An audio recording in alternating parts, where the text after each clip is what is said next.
Okay? Okay, one more time. Stephen Tong, who we got for this movie, he's great, and he worked on films like Scooby-Doo. He's a renowned actor, stunt coordinator and director. The first one, little bit, 一点点大力，头一下你打下去那下。Stephen's style is more solid. It's less flimsy, but at the same time, the central character is a monk. He preaches, peace, and when he throw a punch, does it have to be really harsh or? No, I don't think so. It is not about anger. It's about peace. It's a challenge for Stephen too. Ready? 1, 2, 3. And obviously it's a combination of their culture meets our culture. A lot of the audiences nowadays are smarter. We have tried to make the action, a little bit different and try to think of some newer techniques that's not, hopefully, that's not been seen before done on the wire. So hopefully that'll make the audience sit back and go, wow. The best scenario is the producer hire you to train the actors, and the actor had 3 or 4 months to prepare. Part of the challenge was, putting them, in the middle of the action. Let's do it. Free. And... Looking nice. In the preparation, you found out how much this actor can do. Then you start to choreograph movement according to his strength and avoid his weaknesses. And the more he prepares, the more he can do himself. When you have the wire on, they fire you in the air, sometimes can be a lot of fun, but depends on the difficulty of the wire work.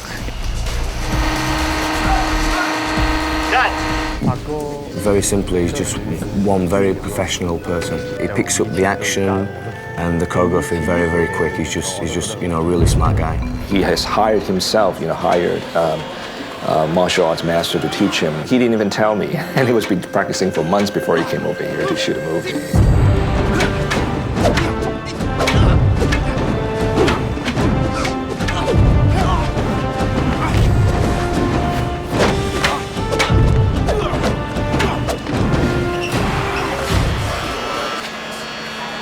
Again? For Bulletproof Monk, my partner, Tim Storms, trained Sean William Scott for about a month and a half. And he was very diligent. Sean was very diligent, very able to take directions so well and so diligent that he became very good in martial arts, as well as gymnastics and wiring.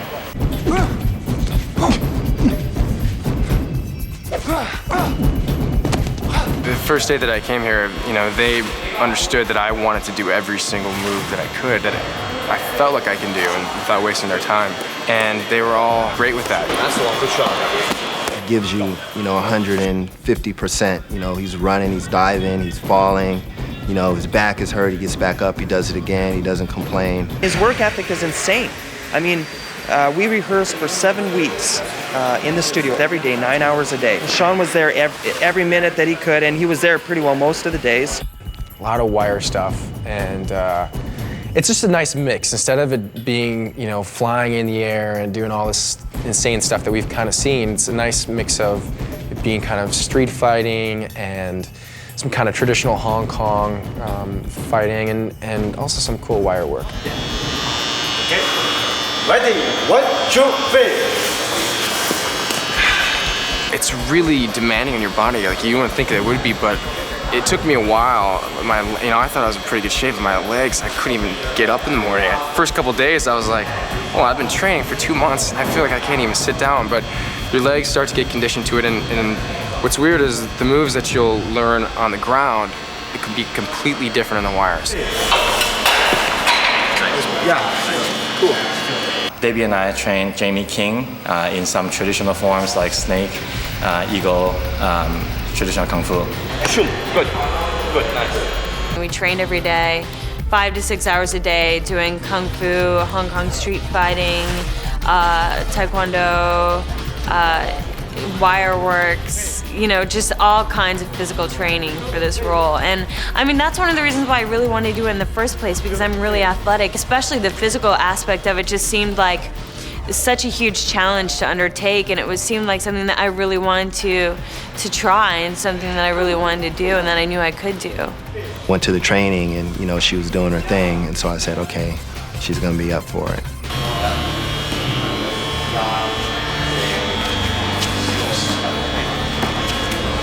We have a lot of time to practice the scene, you know, with very organized fighting sequences and with the idea how to make it look good. The more the performer can prepare, then the more potential we have as choreographer to make movement look realistic and more complicated and more exciting. Yeah, and again, they've got to, you know, try to look at what kind of place they're filming in, you know, the actual environment, and then try to use a combination of the choreography, the wire, and the environment together to create a whole new fight experience. Yeah. I feel that's one of the biggest challenges, you know, just trying to make sure everybody's happy on the day and the differences in cultures. Ready? 1, 2, 3.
Scroll of the ultimate. Whoever reads its words out loud will gain the power to control the world. This movie is West and East, two cultures blend together. Every person is going through the same journey. My time has ended. Yours has come.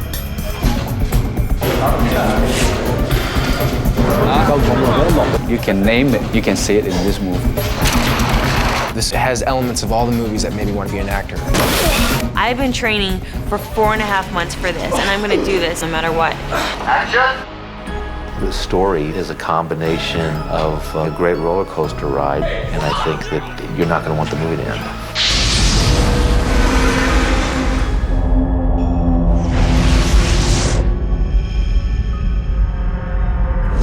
137 Apple, take one. Mark. It started as a comic book. It was submitted to me by Michael Yanover, you know, one of the executive producers. We really, when we were very early on in the whole process, we really saw the film there. And we saw these characters kind of living beyond the pages of the comic book. I pitched the idea to Yun-Fat. I thought, you know, because he was playing kind of a warrior, you know, in China, you know, in his previous film, Crouching Tiger, I thought this should be a perfect follow-up film for him. He asked me or create some new project for me. I'm glad to do that, you know, because we know each other for so long. The next 60 years should be very interesting for you. We get this call from Terrence that says, what do you think of Chow Yun-Fat as the bulletproof monk? So we have no idea what this means. We don't know anything. We're like, it sounds great. Impossible. Having that name attached to the material, it just elevates it into a more sophisticated, more intelligent movie. Why do hot dogs come in packages of 10 while hot dog buns come in packages of just 8? Then, of course, you got to make sure that you get other elements attached that also excite you. Action! Okay, cheat around more this way. We picked Paul Hunter because he's passionate about his project. He totally gets it. And also because you look at his work in video and commercials, and he's great. He's the best working in the industry. Paul is from the commercial. You know, he have a lot of the commercial idea how to make the images very rich in front of the camera. And I really want to put the whole movie in other level. I wanted to direct features, but no one would give me a chance, you know, to do a feature, and I wasn't really a writer. So the only way that I knew to get in was just to do a music video, and if I could, you know, build some storylines in the music videos, then, you know, I thought maybe somebody would give me a shot to do a movie. I was out in France. The agent called me. He's like, hey, remember that script, Bulletproof Monk? Well, it's a Go movie, and Chow Yun-Fat is attached to it. I was like, wow, okay, Chow Yun-Fat, that's cool. And I was like, well, okay, it faxed me the script. And like an hour later, the script started coming through. It's like 3 o'clock in the morning or something, and I'm getting the script faxed, so I'm reading it, and the guys are like bringing up the script like every 10 pages. So I was like, all right, this is gonna be a go movie. I'm glad that we have a lot of younger actors in this movie and give the movie a lot of energy. With Sean, I thought like, you know, this guy definitely has a lot of potential. That kid's got potential. He is one of the most focused, dedicated actors that any of us have ever met. You get us out of here. I'll find us a safe place to crash. I totally went after it. I said to my agent, I said, just put me in the room with the director. Let me tell him why I think I can do this. Came up to me and he was like, yo, Paul, I'll tell you this right now. Why don't we have an audition like this? Forget all these actors in Hollywood, and we'll just go to the back alley, and whoever is standing up at the end, that's who gets the part. So I was like, all right, this dude is kind of dope. Clues ugly, but we still got the most gas, the most money, the most food, the most points, the most fun. I just came out and just put in the same time loving.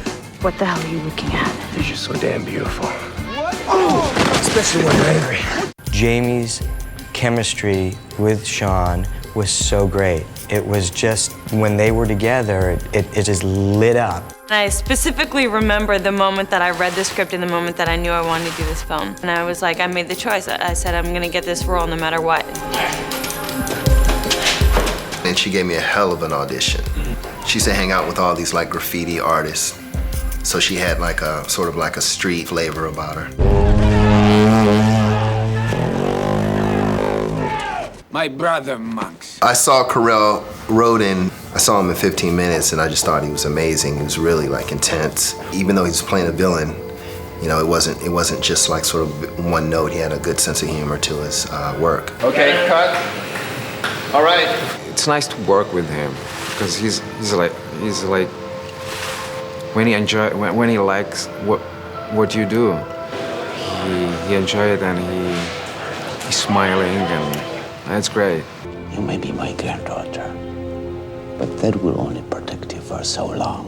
When I rang my mother, hello, my dear, to say, oh, I'm up to play this hideous, vile, amoral bitch. No, I'm not crazy, but I am a bitch. She said, you'll be perfect, darling. Oh, that's encouraging. So I went into the audition thinking, I can do bitch, I can do evil. Big job. Someone's got to do it. Realism was a really important thing, and Yun-Fat's costume for the movie came out of that he'd been basically traveling since the 40s, and he had picked up his clothing all over the world. So it was just really to give him the feeling of being slightly out of place without really being out of place. I'm sorry. Carr was a street kid, basically. He probably just wore his clothing day after day. It was the least of his concerns. Dressing Jamie was fun. A lot of her clothing was inspired out of Korean kimonos, very labor intensive. I also have the power.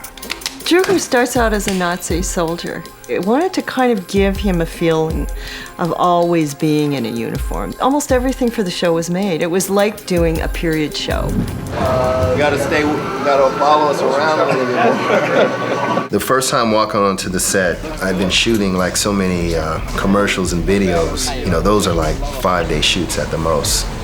And then going into this project, you know, it's like, hey, you know, we're gonna shoot 60 days straight. That mantra of it's a marathon and not a sprint holds true. You got to pace yourself and you can burn out. We had a really aggressive schedule, and on top of that, now you're working 7-day weeks and minimum of 12-hour days. And it's tiring, you know. You gotta get psyched and stay like in the groove. And Paul did really well. He was really excited to be shooting a movie. I'm filming on my first movie, Bulletproof Monk, my movie set. I wish I could be there. I love everybody. I love you guys. Walking in, seeing like all the trucks like lined up like for blocks. That was pretty major. I was like, okay, I'm doing a movie here. Ready, and action. He got a very unique style, which is a Paul Hender style. I try to capture the story in a sort of like a realistic style, and then once I got into sort of the fighting style, then I try to get a little bit more, stylized. One day he's sitting there on his table with the entire color chart, all the chips out of the color chart laid out, picking them, hand picking them. First time I've ever seen a director do that. We try to, control the movie on a color basis. The blues represented the German characters, and when you go to his scene, you'll see a lot of the characters. They're in blue suits, they're driving blue cars. There's a lot of blue, in their scenes, and green. And then the monk, the Tibetan colors are more, burgundies and reds. The look of the movie starts like really bright and promising, and then as you journey through the movie, it gets darker and darker, and it reflects the moods of the characters.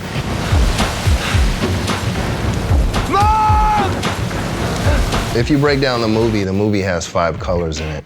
5 times the year of the ram has passed.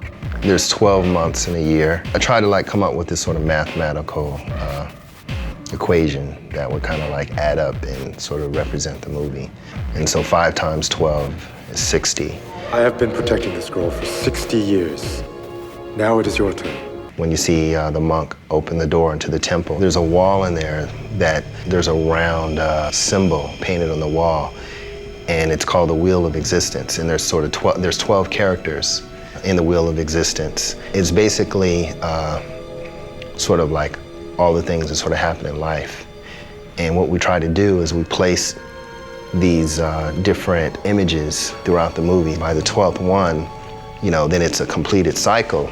So by the end of the movie, the car character, has seen these sort of 12 different things, and he's become a sort of completed character. He becomes the monk. So I figured it out. I always wanted to keep reminding the audience that the monk was from Tibet and that his world was colliding with Car's world. Action. So what we try to do is create this sort of fight happening beneath the city where everything is calm, and then below the city, there's all this turmoil going on. It was kind of like trying to find the right locations that would sort of match, giving it a sort of subterranean feel. The first question was where we were going to shoot the movie, because the screenplay takes place in an unidentified American urban environment. In the end, we chose Toronto because it had more of a U.S. urban feel. D-mark only. We tried to make it look like a nondescript city. And actually, I had an angel on my shoulders, because every time that it snowed, we were shooting inside. And when it dried up, we were shooting outside. And it just worked out that the schedule just kind of worked out that way, but it was extremely cold. We had 3 weeks of nights which were basically exterior nights in Toronto winter. You're out there at 4 in the morning, you're starting to feel it. I used to go home and just frozen to the bone. Action! The subways were a little bit tough because we shot, in working subways. We had to go in and work with the city to get, to shoot around the train schedule. And at the same time, you had some trains going back and forth, so that's, sound issues. And then we weren't able to start shooting, or actually even to get onto the tracks, until they were shut off the power. We'd sit around and we'd wait an hour, and it's like, what's going on with the power? What's going on with the power? And still the power hadn't been shut off. So this is the Golden Palace, where you learn how to fight. I was talking to Terrence Chang, one of the producers, and he told me about this place where he used to go see these Chinese action movies. I know it was in Brooklyn, it was in New York someplace, but the theater was built at the base of the bridge. So every time the train would go over, the room would shake, or the theater would shake. We had actually 2 locations for the theater. We had the interior, which was this theater in sort of one section of Toronto, and then the exterior was outside of Toronto. So we put that marquee up there and used the interior of the other theater as he walks in. That set was based on a bunch of German photographs called Unterwelten. And it's all sort of like subterranean, underground spaces. And so we just sort of took a lot of the ideas from all these sort of underground spaces that were photographed, and we tied it into Strucker's lair. The mansion, obviously, it represented, power and stability, but it also, was, I wanted this sort of huge set so that it could show how lonely she was. She had everything that she wanted, but yet she had nothing. Look at this place. I thought you're from the streets like me, but turns out you're some spoiled little rich girl. You don't know a damn thing about it. Really bring out like what her character was feeling. You're crazy. Car, are you okay? Sean was like relentless. He wanted to do everything. Trust me, I'll get it. Because he wanted to do, all his wire work. The end where he takes Strucker out in the human rights lobby, we had to do a number of takes on that corkscrew spin he does. I can do it better.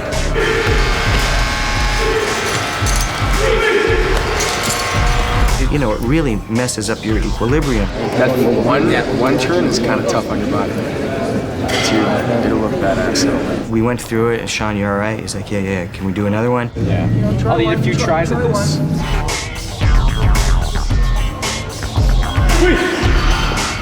Yeah.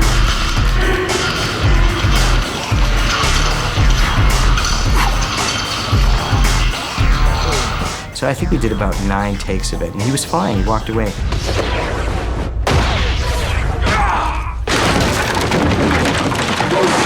About a half an hour later, he was like, Doug, I'm sorry, man. I feel so sick. I got gut wrench. I don't feel good. I gotta walk outside. Hey. And I walked outside, he came out, and I was like, De Niro in Awakening. So I was like, The most undisciplined youth I have ever laid eyes on. And the kiss scene was coming up between him and Jamie. Car. It's supposed to be a beautiful scene, right? I think I might throw up in her mouth, man. That's disgusting. And Paul came out, and I couldn't even sit. He goes, hey, you think you could still do this? I can't even stand straight, man. And so we didn't have to do it that day. We did another day, but it was worth it, man. Hey, watch out! We did like a little wink to John Woo with the 2-gun thing. We were conscious of not having kids with guns. There's only one moment where a character that is one of our characters has a gun. And he shoots the guns out of the merc's hands. He doesn't shoot the mercs. I wanted what the monk represented to come through in the movie. And the original script that I got, the lead characters, they came in and they sort of resolved like their issues, with a lot of gunplay. And what the monk was teaching Carr the entire time was, it's not about anger. It's about peace.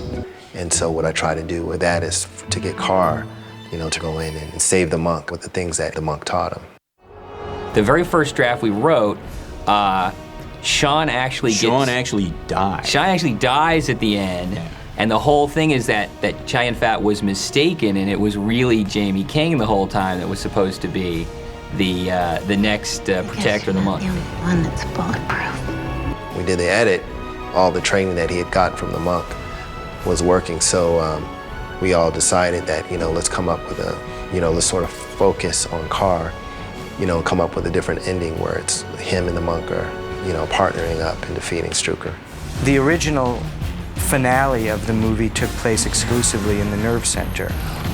And in showing the movie, for the first screenings of the movie with this ending, because the opening is such a great sequence, and the helicopter sequence is a great sequence, we actually front-loaded the movie with these sequences, and I think kind of promised the audience that we were going to deliver them this kick-ass finale, and it just wasn't. It was a good finale, but it wasn't that kick-ass finale.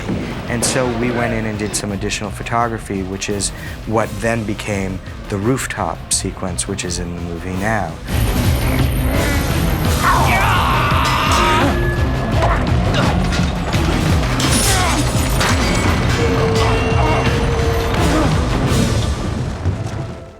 Man, I've grown in leaps and bounds. Doing a movie is completely different than anything that I've ever, done in the past. It speaks on so many different levels. You sort of have to lay out you know, your vision and sort of hold to it the whole time. It's about finishing it all the way, going all the way to the end. And I could relate to this guy, you know, being on the outside and not having anything, and then finding a, you know, a direction and going for it. So, you know, it's just about sort of achieving, like, you know, the impossible. Bye-bye. Good night. Thanks.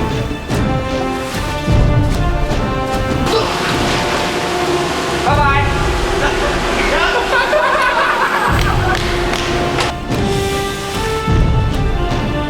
Okay. Should we cheat them? There's a situation out here when I was filming Road Trip where I came back. We were filming it in Georgia, and I was in a really bad way. I don't know what happened, but I walked out of this restaurant and like really late at night, and I had a couple drinks, and there was like this fight club thing going on behind the bar, and I'm walking, trying to find, you know, or whatever. And basically, I just kind of joined in. Yeah, and then I went back to. They were like, "What's wrong with your finger?" I was like, "Oh, I just got really drunk, and I hit some tree, and some bark got stuck in my tooth." And the medic was like, "That's not bark, man. That's some guy's tooth." I'm like, "What are you talking about, crazy?"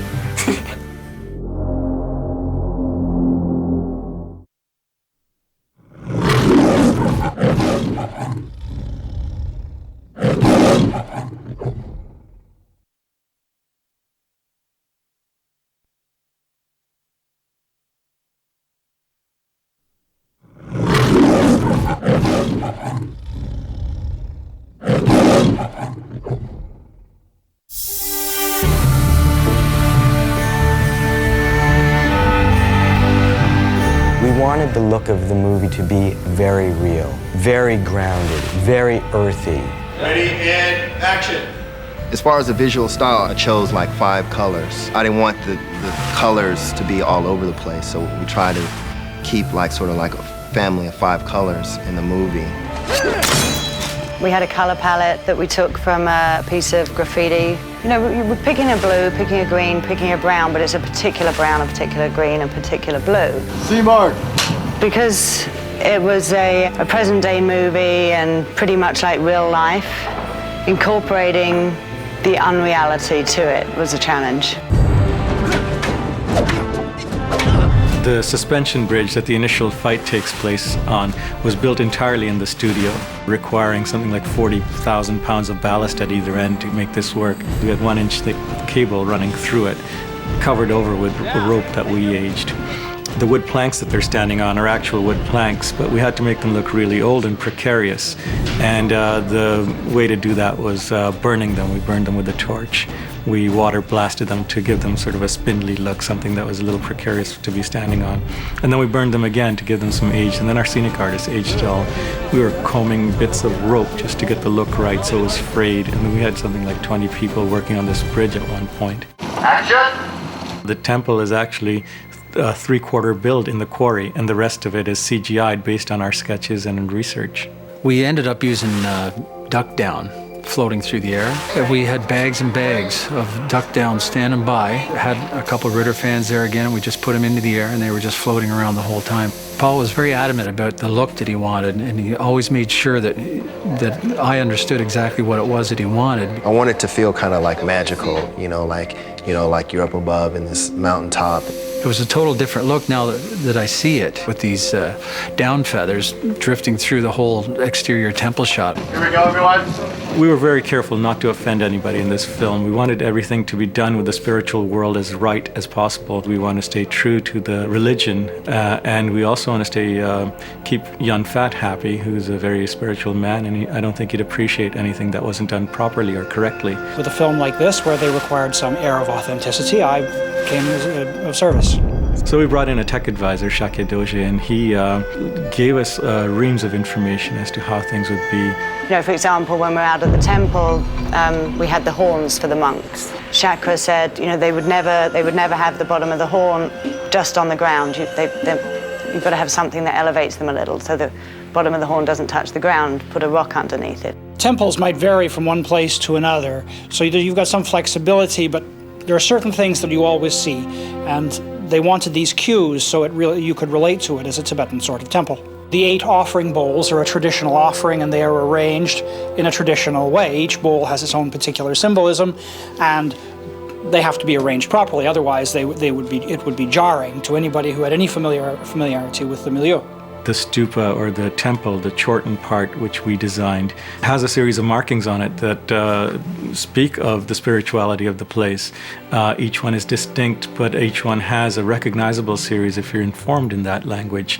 And we were very true to that. And we took great pains to something the audience may not recognize, but certainly the people who will recognize it won't be offended by it. The scroll of the ultimate. The scroll went through a variety of changes. We had to come up with something that was lightweight enough for Chow Yun-Fat's character to carry and believable enough that it would contain the secret to the universe. First it was going to have a scroll that, that came out of it, that unraveled, but then eventually we went with a door that opened and he pulled it out. The overall look, the old worn out leather and then the tarnished silver, and it was very intricate and very, very time consuming build. But if this is an example of a funktastic crib, I'm gonna check myself into a Motel 6. We were looking around for different locations to have the gang hang out. But first we were looking for old warehouses, and we wanted to have trains involved. We built a superstructure that the gang leader could stand on, completely out of metal, completely real, so that camera could go up there, crew could get up there. And underneath it, we tore apart a subway train. Paul decided that he liked the depth that the subway car offered. So we cut one up. We bought one and we cut one up. We took the wheels off and shoved it into place. We brought the trains into there and then built big openings in the walls and closed up all the windows and added all the pipes and painted and just went mad in there, really. As the newly appointed executive director of the Human Rights Organization, I would like to welcome you all here today. In the Human Rights Organization lobby, we actually put in a display that was a series of photographs from around the world that a variety of photographers had taken. The images were initially printed on a mylar, and then they were put on a plexiglass sheet. And it was a milk plexi sheet, so you got nice diffusion behind it. We wanted to give it a real edge, and so the frames that we designed were actual metal. They were difficult to move around, but Paul felt that it needed to be out of the real thing, so that when you're close in on it, there was absolutely no doubt. We backlit them, so our DP wouldn't have to bring in lighting, because there was a lot of action taking place in a very large space. So there was a lot of shuffling around of images, and if you look really carefully, you might even notice that not all of the images are stable. They're not all in one place at any time, and that was a choice that was made so that every time a scene played out, the best images were brought forward. In the center of the room is this huge statue that was based on a picture that was like one of Hitler's favorite photos. So that was sort of like the centerpiece of the museum, and that's what the Strucker. This all represented the Strucker character. It was styrofoam.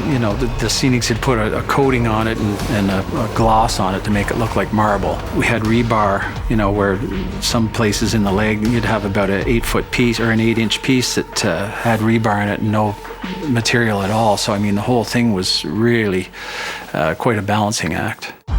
For 60 years, I have been chasing this scroll. The torture chamber was part of this set. The control room was part of this set, which incorporated a lot of high-tech equipment, plasma screen TVs, computer monitors, computer consoles that you control things from. And we designed all of those from scratch to give them a really distinct look. Everything that we could do to make it as real world as possible for him. This set also incorporated the torture machines that the monks get put into. And now for a little test. We did about 30, 40, 50 different versions of them before Paul liked the final one. It took a great deal of understanding of what actual torture devices were like, and we based our designs on those. And slicked them up to a degree, because after all, we're going for sort of the hyperbole of a comic book in this case. The set had to break apart, and it was a very large set that was, for the most part, on wheels, so we could break it apart, get cameras into it, get camera cranes into it. And at the same time, the set literally had to break. We softened up the wall behind by putting some foam into it, leaving some air, and then putting a thin coat of plaster in front of it. So when you crashed into it, you actually went bang in, and it threw itself out. The first take was fantastic. We changed the wall. It took about an hour to change it over. Second tape, the plaster had set too hard in the back. 1, 2, 3! The stuntman bounced against it and nothing happened. And it was Tony and I, at that point, realized we got to rush back there, and we cut a hole into the back of it, carved it all out with our hands, really, because camera was ready to roll, and filled it back in with this foam that looked like concrete. And the second take was beautiful again.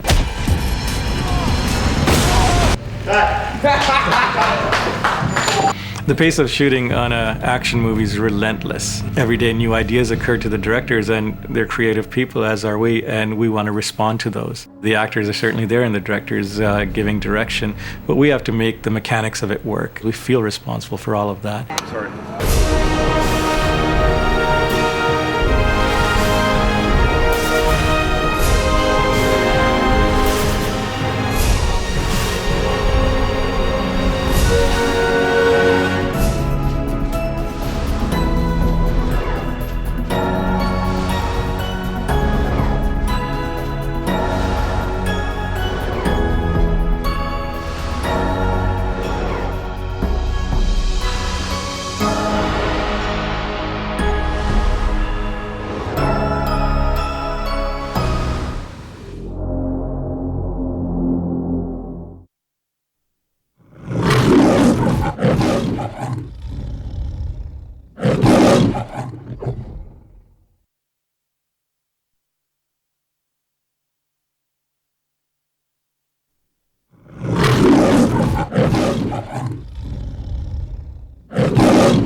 Effects in the film, you know, I try not to make the effects or call attention to itself. I like it to be natural and fall within, you know, the context of the movie.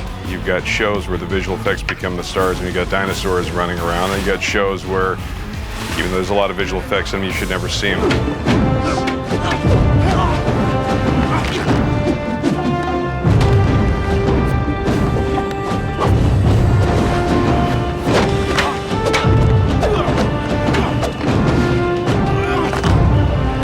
The set behind us here is this big bridge fight sequence, which is what I call the Mile High Monastery. That's pretty much a matte painting built around the environment that we shot in.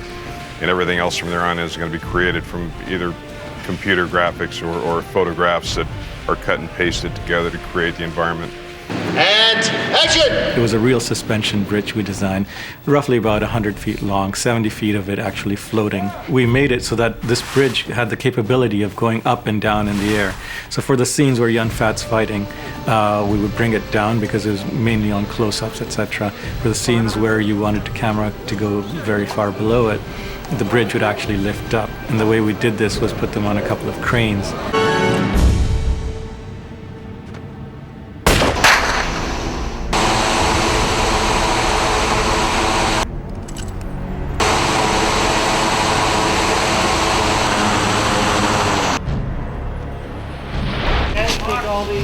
That was very good. Let's clear everyone. We'll do a feather plate. A lot of the street chasing sequences involve, as I said, him having the ability to be able to run over the tops of cars that are running and speeding towards him at that time. He gets onto some boxes and they get swept out from underneath him with a car, which looks really nice on film, but the truth is it's a very simple split screen composite. Sorry about it, man. Couldn't just leave you hanging like that. So I mean, it'd be very difficult to actually even have a stuntman go in and try and do timeout, not getting hit by a car, flipping up, landing on top of it. We went over and over and talked about it. I couldn't figure out how to get the timing of the car right with the actor. So you know, we thought, okay, well, let's do it in CG. Let's, you know, push the envelope a little bit. By far the most difficult shot on the whole show for us was the warehouse windows. It was a motion control shot. Before they blow the windows out, they'll have Chow Yun-Fat and Sean run along by the windows, and then they just post them together.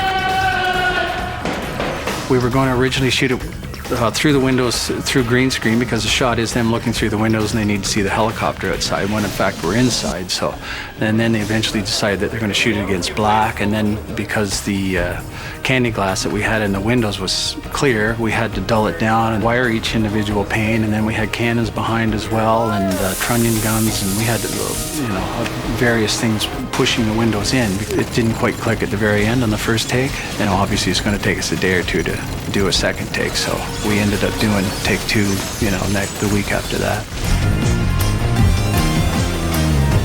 We went down to the Leslie Spit here in Toronto, down on the water, and we had a crane, and we suspended it up about 10-15 feet off the ground. We had a couple fans, a couple Ritter fans, and we did a lot of that stuff just from it being suspended on a crane. Bravo, Mark. Watch your head.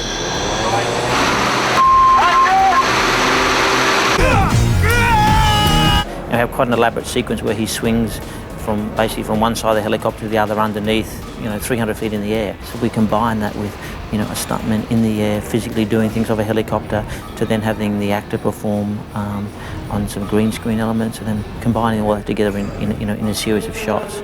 Okay, let's roll it. Oh no! Originally it was going to be a water holding tank up on the top of a roof that you shoot the legs out in the water, or the tank falls over in the water, splashes everybody off the top of the roof. That was the initial idea at the top of the movie, and then eventually it was decided that maybe satellite dishes were the way to go. We did it hydraulically, and we hinged it at the bottom.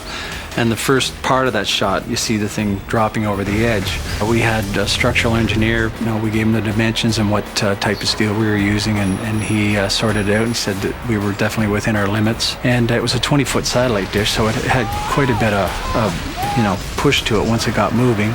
And throw in the fact that we were dealing with 20-30 mile an hour winds that day as well. And just, there's a bunch of various things that you don't count on. How do you like my armor-plated car? Suburban, yes. There was lots of stuff on this show. What we ended up doing was prepping 4 of them. 2 of them were just rigging for bullet hits down both sides, the back and front. So what we would do is we'd go inside, we'd take the interior right out, run all our lines back to the back of the Suburban, shoot one side out, shoot another side out. And then when we got to the initial explosion, we'd roll in the one that we had, or the 2 that we had ready to explode, which was totally different, which was gutted, no engine, no nothing. We had it all rigged, as I said, in 2 stages. So the first stage was the front, and the second stage was the back. And it went off very well. We did both takes, and they got some nice stuff. Hydro systems engaged.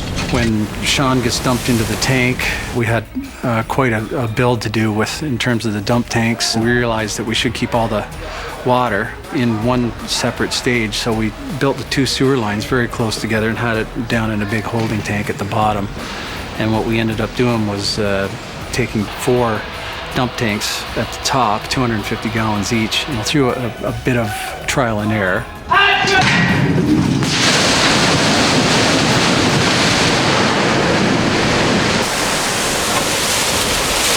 Hear the tank dump, and then you get the wind blowing through your, past your ears, and then it just hits you like a tank. Come on! Part of it's dealing with the problem solving that comes with what can we do with computers, and a lot of times it's going back and pull something out of the old bag of tricks that they used to use on optical printers or whatever that's still cheaper and easier to do than taking the complex approach. It's kind of fun. It's always a crossword puzzle.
You know, the music in this movie was really hard. We wanted it to feel contemporary, but we didn't want to go electronica or any of that. And it has a period aspect to it.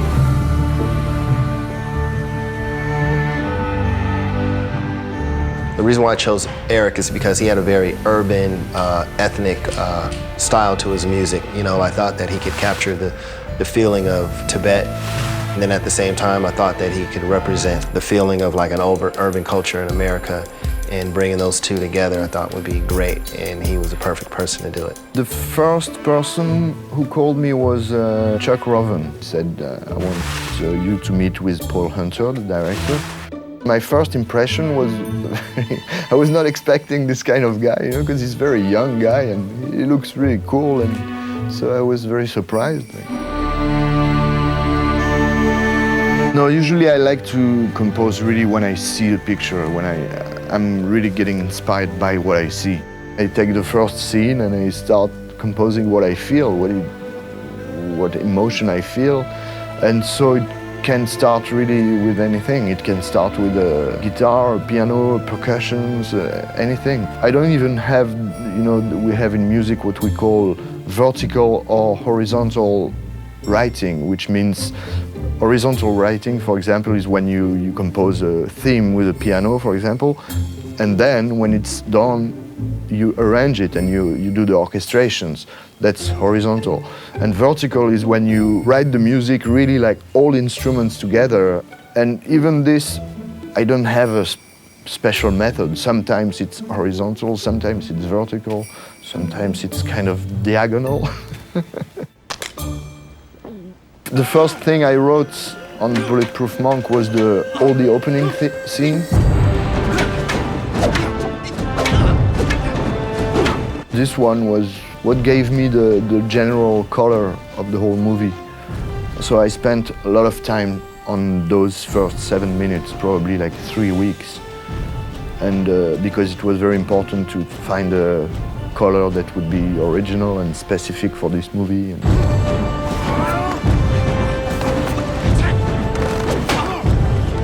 There's such strong relationships between the monk and Carr and Jade that we wanted themes for all of those. Sometimes I have one theme for one character. For example, in this movie, I have a theme for the monk.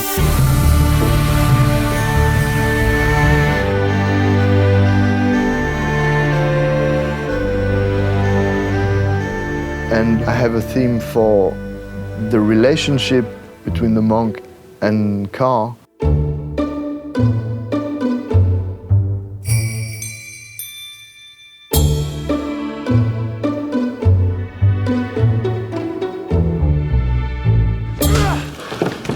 And I have a theme which is, I would say, the mystical theme, the scroll theme.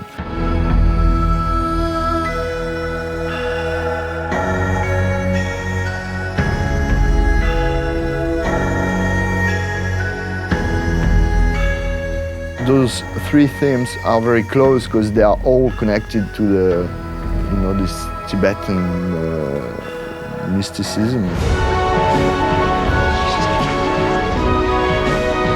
Usually, when I compose, the special effects, for example, the sound effects, are not done yet. So it's just about guessing what is going to be there. Ethereal would, I think, best describe what Paul Hunter was looking for. He wanted a sound design that worked well with the score that Eric Serra was going to do. I had a crazy notion that maybe you could fulfill a prophecy. So the sound was going to have to also walk that thin line of realism and farcity.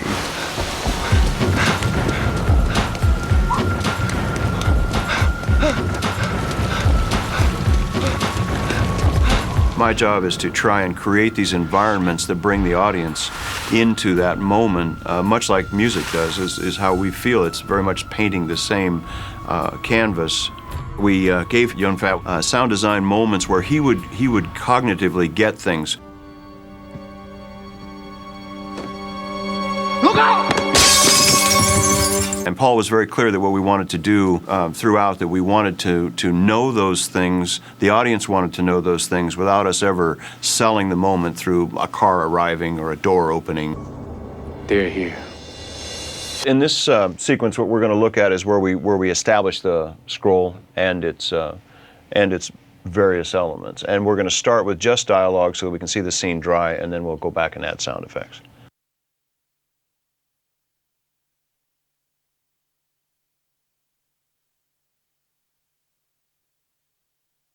The scroll of the ultimate. Whoever reads its words out loud in their entirety will gain the power to control the world. So we'll go back and pick up all the sound effects. At this point, I'll take out the dialogue just so that we just deal with strictly sound.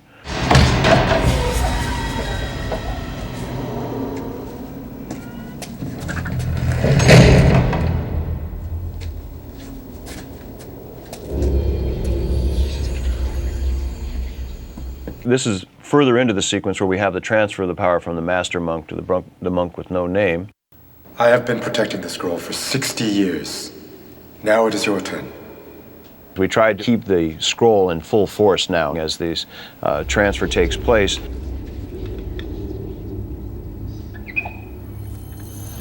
In addition, we've added a Tibetan chanting playing underneath it. And we have a lot of elements. I mean, there's probably something like 140 tracks of individual sounds to sell each of those little elements.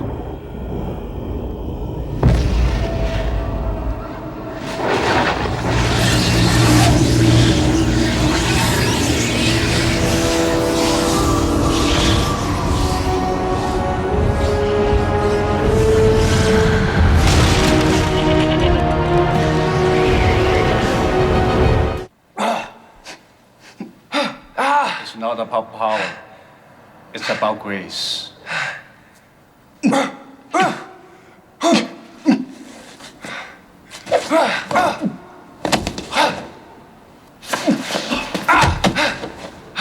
It's not about knowing your enemy. It's all about knowing yourself. If you truly believe that they don't, then they don't.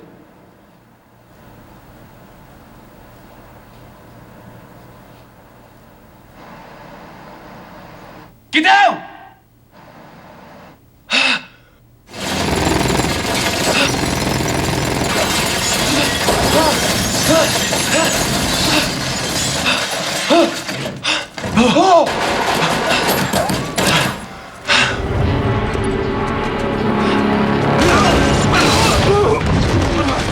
There is always huge pressure at the end because everybody is completely stressed and panicked and trying to improve until the last minute.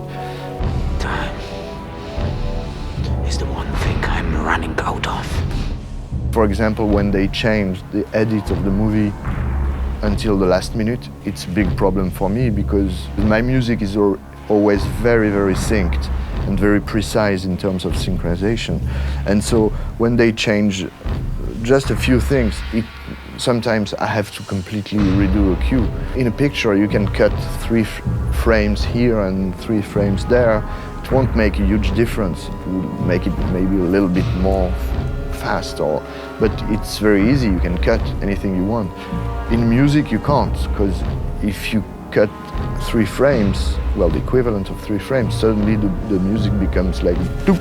It doesn't work. You know, if you have a rhythm, especially, it goes doom, doom, doom, doom, doom.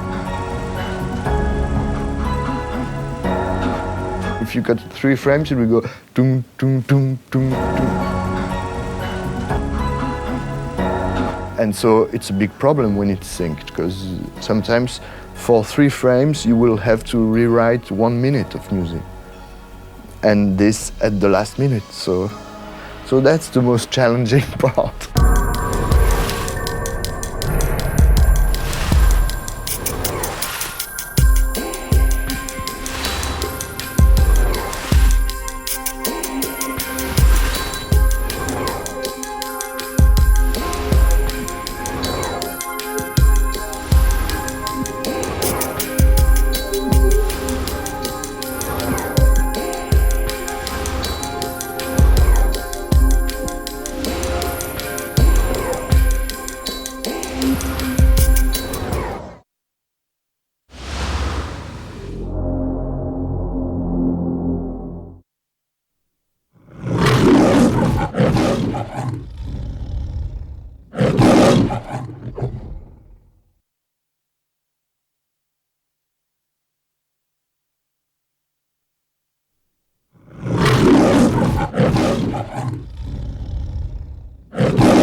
I'm Michael Yanover, and I'm the owner and president of Flypaper Press, the creator of Bulletproof Monk, the comic book, and I'm here to talk about the Bulletproof Monk comic book and the film.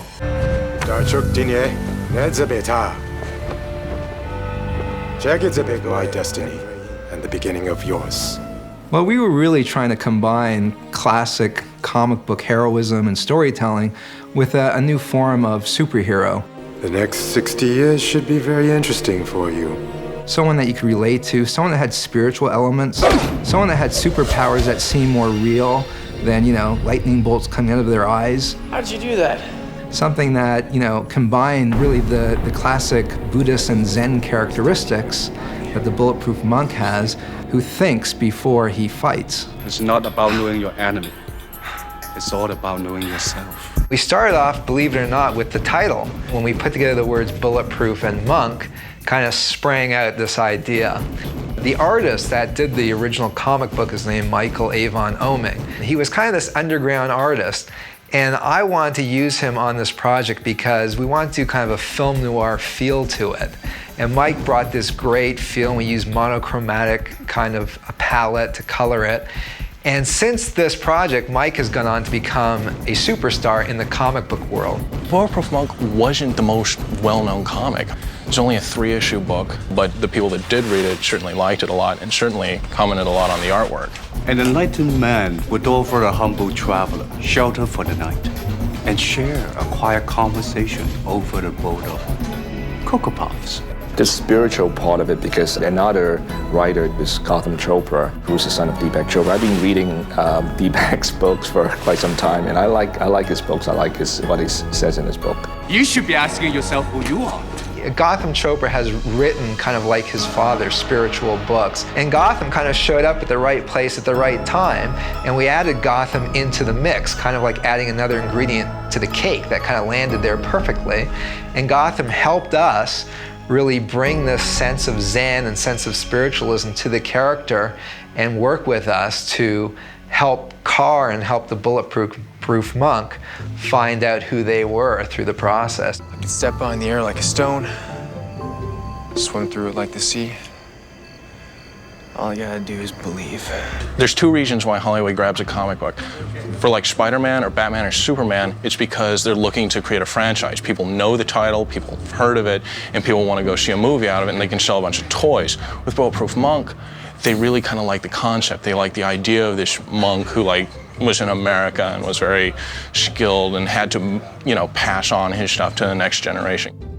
Well, comic books have always been great source material for films and TV shows. I think it's just become a little bit more exciting recently because there's things you can do now in film and TV that you couldn't do years ago. I mean, the special effects really has finally caught up to comic books. Not bad. The way we hooked up with the folks at Lion Rock and the folks at Mosaic on this, and the folks at MGM, was that we really envisioned taking this comic book to a film. So we were very proactive, and we kind of went out there and said, who would be the best partners to have on a film like this? And the first person we actually met was John Woo and Terrence Chang over at Lion Rock Productions. And they have obviously a long history with Chow Yun-Fat. And so for us, it was a dream come true to have Chow Yun-Fat playing the Bulletproof Monk in this movie. And then Chuck Roven and Mosaic came aboard as well as partners, and they brought on Sean William Scott, and Paul Hunter came aboard, and they really took it to the next level. So who are these guys after the scroll?